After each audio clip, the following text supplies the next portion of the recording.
Morning. This is our first Coffee and Cars of 2020. Episode 4. Episode 4.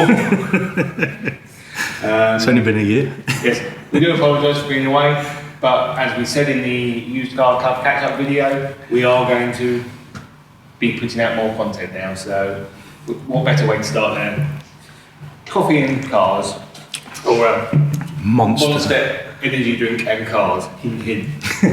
We are not sponsored, but if Monster wants to sponsor me, then I'm all for it. I'll even put the graphics on my car.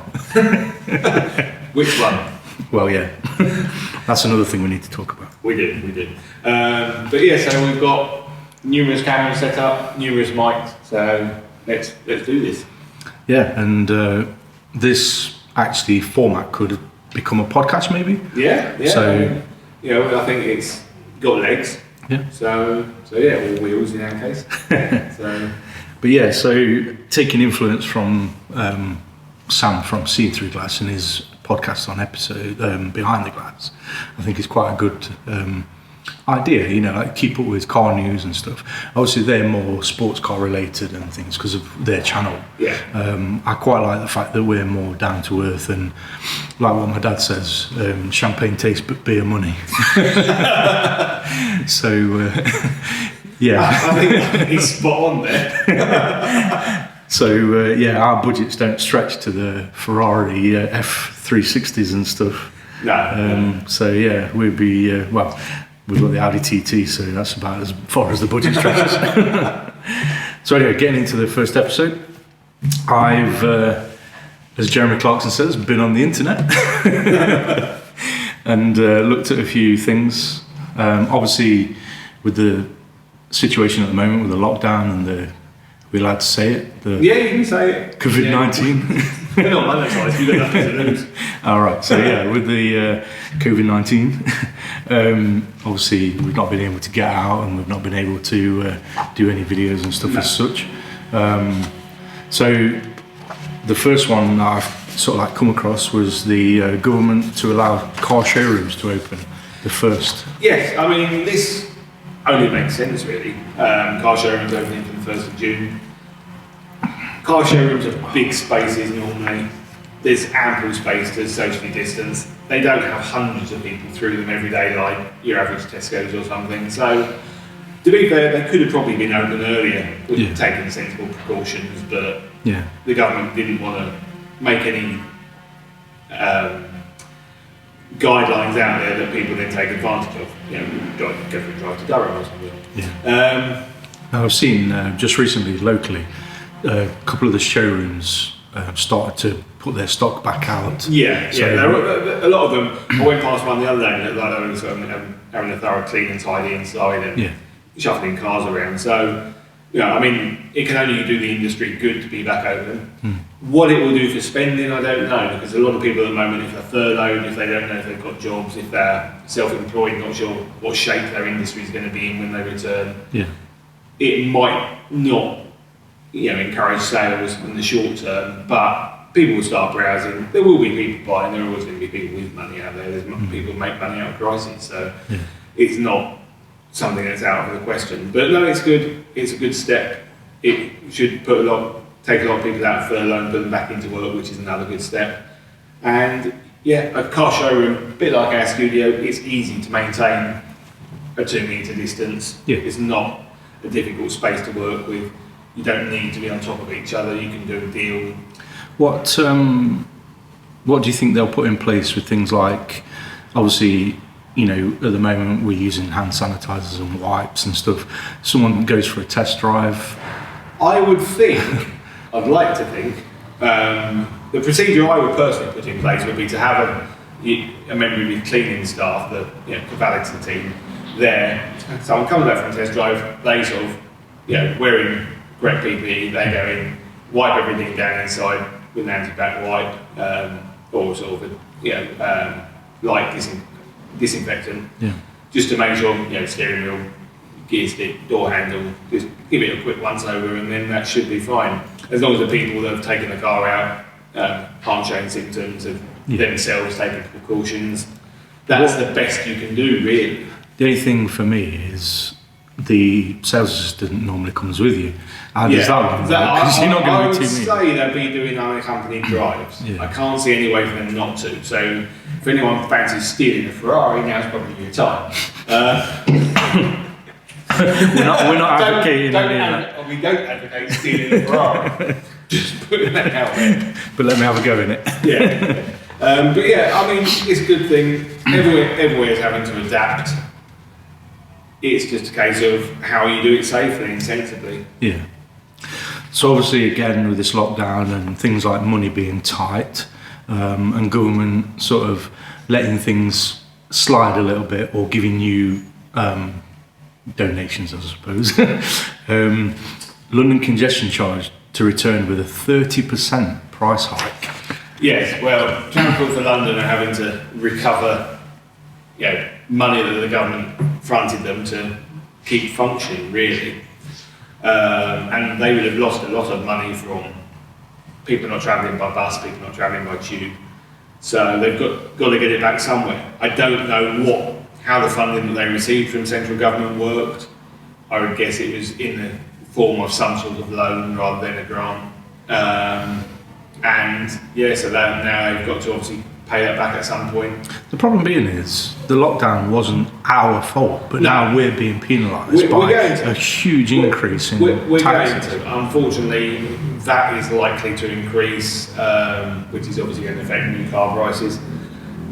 It's an unknown entity, and the only, not solace, I suppose that's not the right word, the only thing is it was worldwide, so everyone's been affected equally. Hopefully that will lessen the impact, but as someone did put it, there was some figures out last week that with all the grants they've given small businesses, grants they've given business with premises, everything else that they've given is a non-recoverable grant because of government loans they will get back. But everything is given it as a non-recoverable grant. If it continues, including the furlough scheme, if it continues, I think till October the calculations were, it would have cost the government approximately 69 billion, which doesn't even scratch the surface of what the banking crisis in 2008 cost us. So in terms of... But they tax us an extraordinary amount at the moment anyway. So they do. For just, again, putting things up and they'll live with it. I can see base rate income tax staying the same because they're not going to want to upset the core voters too much. The second rate of income tax will probably creep up a couple of percent, and then the top rate will almost definitely go up. But we'll have to see. Chances are there'll be an emergency budget after this just to try and retain the money. But the congestion charge is just part of it. It's just a form of tax for driving in London. Transport for London are one way or another government owned, and as long as that doesn't come to Nottingham, I'm fine. I mean, I go to London quite a bit. Generally, I go by train. It's a long time since I've had to drive there. It depends what equipment I've got to take. Normally, I try and make sure I can take it in a few cases on a train, and then when I get there, get in an Uber or taxi and go to where you're going. It's difficult to. I used to drive in London almost every day, and it's just too much hassle now. There's too many cameras, too many in and out congestion zones, in and out low emission zones. It's if you live down there, you probably know where all your zones start and finish quite easily. But for someone out of the area, I'd rather take a train and let someone else's car pay the fee. So obviously, with the COVID-19. We seem to have forgotten about Brexit. That seems to have just been brushed under the carpet. I know, what a stunning way to distract. But so we've got a confirmed 10% import tax on new cars from the European Union. Yeah, this is what has basically been agreed, subject to no other arrangement being made. And obviously any arrangement has to be in place by the end of this year. This year's got to be haywire. No one's been quite prepared for what it was doing. And if we don't strike a deal with the EU, then 10% is what the tariff will be, which will put up the prices of cars from anywhere, Seat, BMW, Mercedes, all European manufacturers will be affected, and a lot of our cars over here are European, so... Unfortunately. Yeah, and it's probably going to affect manufacturing as well, because a lot of parts, even for JLR and what have you, come from outside the UK. And again, I heard, watching a YouTube video the other day, 74% of JLR cars are made in the UK. The main bulk of things like that's outsourced is like the gearbox, so it's German gearbox and stuff. But I was quite surprised, you know, like whether you know, we don't make the parts, we just assemble it. Well, I mean, JLR have always been committed to staying in the UK as much as they can. Yes, they've moved some manufacturing abroad, and it does come down to cost. If you're trying to maximise the value in a car, it's cheap to make it in a foreign country quite often. But you know, the fact that 3/4 of their cars are made in the UK still works. You know, to say that they're trying to stay here. You know, how long that will be, you don't know. Especially if Brexit affects prices of stuff they're importing. Yeah. Right. So, following on from the EU. The Euro NCAP overhauls test protocols and safety ratings for 2020. Yeah, this is again good. I mean, NCAP is the industry standard of testing. Yeah, everything is compared to how it performs in road safety testing around the world. I think America have their own program, but the Euro NCAP is one of the strictest and the best researched in the world. It's been due a bit of an overhaul. I mean, they overhauled it ongoing anyway, but I think now the introduction of Thor. No, they didn't ask me, did they? The introduction of Thor as a crash test dummy. I'm sure after Marvel films have stopped being made, Chris What's-His-Face has been struggling for work, but being a crash test dummy, Chris Hemsworth. The new crash test dummy, it's supposedly more human-like. I dare say there's going to be sensors all over the place in it, so it will measure absolutely every impact point, which can only be a good thing. I'm all for cars being safer. I don't like driving cars that I feel unsafe in because of that construction. It's got to be a good thing. So hopefully. So going from safety. One of the biggest cars for safety is Volvo, as you know. Oh, yes. And what is it? They're trying to guarantee that no one will be injured in their cars or something? They've said, I can't remember the date from, but they have said that they're hoping for no life-changing or fatal injuries in any accident involving a Volvo. So which is a hell of a... because they don't know... Yes, you can control what that vehicle does, but you can't control what runs into that vehicle. So I don't know if they sort of said, well, if a Arctic crashes into the side of it, how that's going to affect. But they are the safest cars out there. A two-pronged baler without a baler. Well, this is it. There's going to be things that they can't protect against. Other idiots is the key thing, and there are lots of them on the road, unfortunately. So go on. But they are industry leaders in terms of safety.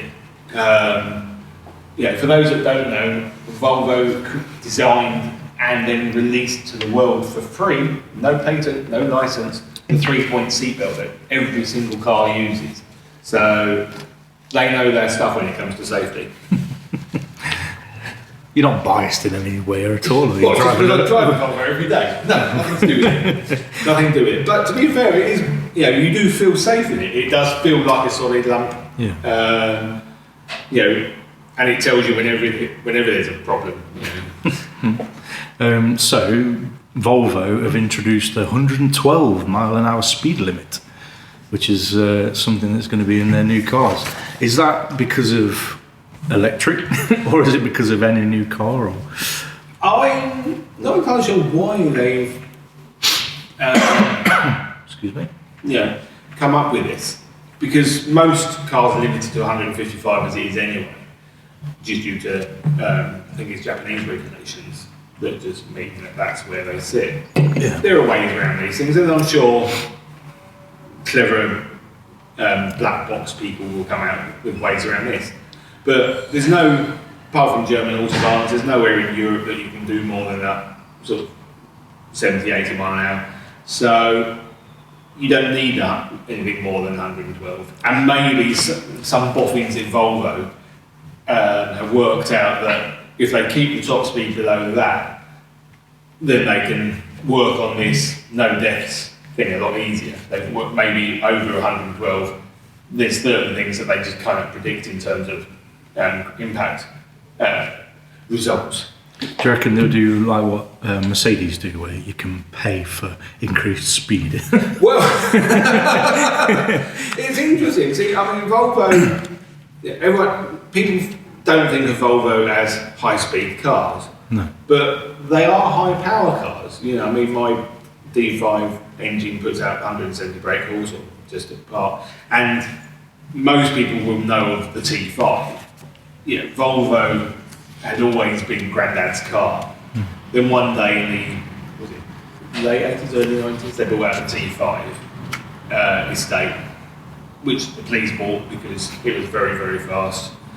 And all of a sudden, everyone sat up and realised that, these things actually go quite well. Well, that's the engine that they had in the Ford Focus, wasn't it? Exactly. So, yeah. It's a very powerful engine, and they are quick cars. And they do handle well at speed. Your car, if you had a straight exhaust on it, would sound like a Rally B car, or whatever it's called, B-Class, or whatever it is. So, something different, rather than safety and all that tosh. McLaren making a comeback to F1, apparently. It's been 46 years, isn't it? Oh no. After 182 Formula One victories in its 46 years, McLaren has been absent from the front of the pack in the last 8 years. Yeah, they've been dragging their heels a bit. Yeah. Dragging their heels, failing, however you want to put it. I don't really watch Formula One. I haven't followed it for a while, apart from news articles and things. Well, I don't have a TV, so I won't be watching nothing. But yeah, McLaren obviously used to be world leaders. They were very world dominating. They set the pace for a lot of people, but they fell short of the mark, and apparently they've got plans for starting next year to hit the ground quickly. See, again, when you listen to and watch other people's videos and things, when you hear like about Ferrari, whenever Ferrari have a good season in F1, their road cars are normally not that great, and when the road cars are not that great, Formula One normally gets better. So is it a case of the same? It's R&D. At the moment, McLaren seem to be putting out new car after new car after new car. It wouldn't surprise me if Trevor, in Ferrari, gets a job. He's either got to work on the road cars or the Formula One cars. Yeah. And it could be as dark as that, or it could be the filter factor. Obviously, the Formula One cars get the state-of-the-art technology. The following year or 2 years, that's what filters down to the road cars. So it could just be as simple as that. You're seeing the echo effect. Right. With McLaren, yes, they've been pumping out cars left, right, and centre. They're phenomenal road cars when they work. They've got quite a reputation for not working, unfortunately, which is a shame because, as supercars go, some of them look stunning. Not really my bag. No, but again, if he doesn't have that German badge, I think you're not interested.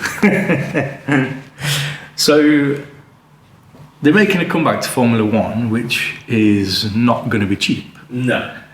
Then that was like the 24th of May. So then the next day, the 25th of May, or 26th of May, sorry, they announced they're axing 1,200 jobs and a restructure. Yep, that's how I think for that comeback to Formula One.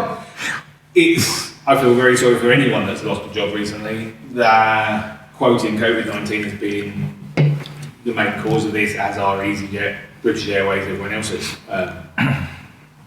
come up with job losses. And I do feel for anyone that, as you said earlier, through no fault of your own, this lockdown, this pandemic, wasn't any person's fault or even an industry's fault. It wasn't like the banking sector doing something odd or even poor government decision. It was purely a a disease that no one saw coming, and the fact that so many people worldwide, I mean, American job layoffs have been phenomenal. It's dreadful. You could link the two and say, yes, that's because they're going to Formula One, and chances are some of that does factor in. McLaren are a Formula One team that make cars, whereas Ferrari, Honda are car manufacturers that have works teams. So the way they probably look at the big picture is, well, we need to protect the Formula One side of things rather than the car side. And obviously, going back to the reliability of the cars, they've had a lot of the repairs are done under warranty, and that costs money, so they're probably weighing all these things up. And as a result of reduced sales and because of the current pandemic, they've probably had to take some very tough decisions, and that's what I think has probably been the biggest factor here. Hopefully it would be a short-term thing, but unfortunately I wouldn't be holding my breath on that one. Yeah, unfortunately, someone I know who actually makes these posters, oh yeah, Motive Culture, he works there, so yeah, it's a bit of a shame. So but then off the back of that, this one is a double hit. So what we've got is Aston Martin posts 119 million losses due to coronavirus, and then obviously off the back of that we have Aston Martin boss Andy Palmer set to be replaced by AMG boss. So obviously they're kind of related, but they are. I mean, doesn't matter the cause. Generally, if a company has a big loss, the boss is the last fall guy. They're going to be the one that the shareholders look at and sort of say, well, what did you do? Why didn't you do it better? As we say, this was something no one could predict it. As you and I were talking the other day, you haven't got gym equipment at home because you've always gone to the gym, and you've always gone on the assumption that where that gym closes, I'll join another one, or I can go and visit another one. Yeah. Or if I move, there's another one there. No one ever foresaw that all gyms would be shut. That was never in your thinking, and it was never in anyone's thinking that all work would disappear, or all car sales would freeze. And a lot of companies have lost a lot of money because of this. They may have had government support here and there, but if you're making X profits a day, or your company costs X amount to run, then it's going to be an effect. I mean, one of the companies that I do a lot of video work for, their wage bill was £60,000 a week. So, and they didn't have a lot of the jobs that they work on were closed down for the past couple of months. So that's a lot of money to be having to take on. Obviously they can furlough a lot of the staff and things, but it's costing them, because normally they would be making money on top of it. And for a lot of companies as well, you start making your money in the spring through to early autumn, and that carries you through the winter period where it's quieter. So it's a bad time of the year to not be selling cars, not be selling houses, not be selling anything. And unfortunately, Aston Martin have obviously looked at it, and but Aston Martin have had a bit of a shaky history anyway, of going from like owner to owner, bankruptcy and new company, and so their past hasn't been squeaky clean. No. And the best company in the world for. To be fair, the badge has kept Aston Martin alive longer than anything else. The badge and the reputation and the brand. If it wasn't James Bond. If it wasn't for those things, it would have been allowed to die many years ago. I mean, I absolutely adore Aston Martins. There's lots of cars I like, but when you drive an Aston Martin, it's just a whole different place to be. It's just nice. There's no other word. It's, if you said to me, what car would I have, tomorrow to drive every day, luxury, then I'd be full spec in a Range Rover more than likely. Me too. But or maybe an S class. But then you sit in an Aston Martin, you're like, this is just so nice. Everything just, you can see why people love them. And if I won the lottery, I would be buying one. As a second car, yeah. I couldn't use it as an everyday car. No. Practicality, and I, to be honest, I don't even think this new DBX or whatever is going to be the saving grace, because there's so many SUVs out there to market, and it's a hell of a lot of money. It's like 200,000. It's a lot of money, but that market for that high-end SUV is fairly buoyant, because we're not buying them over here. But the Bentayga is not really a good seller. No. And people slate the. I was going to swear there. I know where you're going. People slate the Rolls-Royce and the Cullinan, and so. I think the Aston Martin will pull it back a bit. I've seen it in close quarters, tested them at Millbrook and things, and it looks a nice shape, and I think it'll do well from being an Aston Martin. So do you reckon this new AMG Boss is going to make things good for Aston Martin? The problem being is at the moment is Aston Martins at the moment are basically rebodied AMGs. It's got AMG driveline, it's just in a different shell. With the guy from AMG coming in, I'm hoping he's not just going to make Aston Martin an AMG rip-off. No. I'm hoping that they're still going to have character. Like when the DB9 came out, the DB9 was a totally different departure from the DB7. It was a beautiful looking car, sounded amazing, and it was a luxury British cruiser. Okay, it was a bit heavy, but and then the cars that preceded that or after that came, they were like really nice, beautiful looking cars. The new cars, they're style over function. They're a bit more, I don't know. And I love the Superleggera though. I'll be interested to see where he takes it. I'd like to think it can only be good, but we'll have to see. I'd like Aston Martin to be around for a long time. That's just a personal preference. It's nothing to do with business or anything like that. It's purely I like them. I think they should survive. Years ago with the DB7, they were giving a bit of a Jaguar helped them out type thing. Well, it was a Jaguar car, wasn't it? It was. Jaguar hadn't released the XK8. And Aston Martin was struggling a bit for a new design, and Jaguar said, well, we're going to use this shell. And that was where that came from. But it worked. It did pull them out of the rut. So hopefully, Aston Martin, as you say, they come and they go. Hopefully this will bring them back stronger. Yeah. It's going to be difficult for any MD because you're coming out of an unexpected crisis. Well, you've got new cars at the moment, like the Valkyrie and the other ones. Like, obviously, where does it put them? The Jeopardy and stuff. So, but anyway, time will tell, I guess. That's it. So the last one, a little bit of fun. UK car company using a Nissan GTR engine and a Navara pickup to make 1,000 horsepower pickup. Like you need that. Well, needs very subjective. I'm sure everyone fancies the idea of 1,000 brake horsepower pickup. And why not have something mad in this world where, as you say, cars are sharing platforms, there's 19 different ranges of BMW and things. Why not just have something completely bonkers? And to be fair, yes, it's only going to attract a certain number of buyers and things, but what's wrong with something a bit bonkers to finish with? I would love seeing one when it's done, because a double cab Navara with 1,000 brake horsepower.